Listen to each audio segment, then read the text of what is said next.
ನೋಡಿ ಸರ್, ಇದು ತಾರ್ ರೋಡಿಂದ ಅರ್ಧ ಕಿಲೋಮೀಟ್ರು ಅಲ್ಲಿ ಕಾಣ್ತಾ ಇದ್ದಲ್ಲ, ಅಲ್ಲಿ ನಿಂದಕ್ಕೆ ಇದು ರಸ್ತೆ ಇರೋದು. ಇದು ಇವ್ರು ಲ್ಯಾಂಡ್ ಒಳಗಡೆ ರಸ್ತೆ ಮಾಡ್ಕೊಂಡಿದ್ದಾರೆ. 2 ಕಡೆ ಡಿವೈಡ್ ಮಾಡ್ಕೊ ಮಧ್ಯೆ ರಸ್ತೆ ಮಾಡ್ಕೊಂಡಿದ್ದಾರೆ ಅವರು.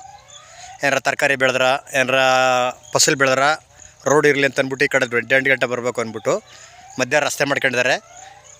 ಇದೆಲ್ಲ ಫುಲ್ ಕಬ್ಬೇನು ಕಾಣ್ತಾ ಇದೆ. ಇದೆಲ್ಲ 7.5 ಎಕರೆ ಟೋಟಲ್ಲು. 2 ಬೋರ್ಗಲ್ ಐತೆ,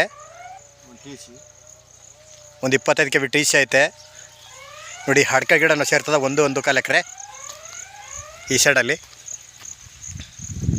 ಜಾಗ ಮಾತ್ರ ಸೂಪರಾಗಿದೆ. ಒಳ್ಳೆ ರೆಡ್ ಸಾಯಿಲು, ಪೆನ್ಷನ್ ಇಲ್ಲ.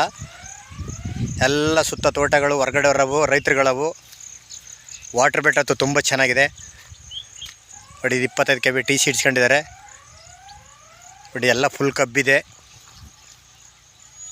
ಇದು ಆಲ್ರೆಡಿ ಇದು ಪರ್ಚೇಸ್ ಮಾಡಿದ್ದಾರೆ. 7-8 ವರ್ಷ ಆಗಿದೆ ಪರ್ಚೇಸ್ ಮಾಡಿದ್ದು. ಜಾಗ ಮಾತ್ರ ಫುಲ್ಲು ತುಂಬ ಚೆನ್ನಾಗಿದೆ. ಎಲ್ಲ ರೆಡ್ ಸಾಯಿಲು.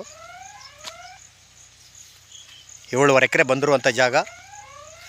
ಬೋರಲ್ಲಂತೂ ಒಳ್ಳೆ ನೀರಿದೆ. ಇದು ಮಳವಳ್ಳಿಯಿಂದ 20 ಕಿಲೋಮೀಟ್ರ್ ಆಗುತ್ತಾ. ಬೆಂಗಳೂರಿಂದ 120 ಕಿಲೋಮೀಟ್ರು. ಇದು ಒಂದು ಹೋಬ್ಳಿ ಬರ್ತದೆ. ಹೋಬ್ಳಿಗೆ ಅಟ್ಯಾಚ್ ಆಗಿರುವಂಥ ಜಾಗ. ಎಲ್ಲ ಫುಲ್ ಕಬ್ಬು ಹಾಕ್ಬಿಟ್ಟಿದ್ದಾರೆ. ಇವರು ಎಕರೆ 50 ಲಕ್ಷ ಹೇಳ್ತಾ ಇದ್ದಾರೆ. ಕೂತ್ಕೊಂಡ್ರೆ ಹೆಚ್ಚು ಕಮ್ಮಿ ನೆಗೋಷಿಯಬಲ್ ಆಗ್ಬೋದು. ಜಾಗ ಮಾತ್ರ ತುಂಬ ಚೆನ್ನಾಗಿದೆ. ಲೀಗಲ್ ಡಾಕ್ಯುಮೆಂಟು, ಜನರಲ್ಲು ಪರ್ಚೇಸ್ ಮಾಡಿರುವಂಥ ಜಾಗ. ಬೆಂಗಳೂರಿಂದ 120, ಮಳವಳ್ಳಿಯಿಂದ 20 ಕಿಲೋಮೀಟ್ರ್ ಆಗುತ್ತಾ. ಇದು ಮಧ್ಯೆ ರಸ್ತೆ ಇವರೇ ಬಿಟ್ಕೊಂಡಿರೋದು. 2 ಕಡೆಗೆ ಡಿವೈಡ್ ಆಗಿದೆ ಜಮೀನು. ಇವ್ರು ಸ್ವಂತಾಗಿ ರೋಡ್ ಮಾಡ್ಕೊಂಡಿರೋದು.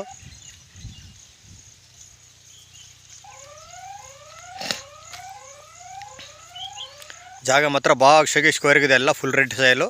ಎಕರೆ 50 ಲಕ್ಷ ಹೇಳ್ತಾರೆ. ಕೂತ್ಕೊಂಡ್ರೆ ಏನು ಹೆಚ್ಚು ಕಮ್ಮಿ 1 ಲಕ್ಷ 2 ಲಕ್ಷ ಕಮ್ಮಿ ಆಗ್ಬೋದು. ನೆಗೋಷಿಯಬಲ್ ಇದೆ.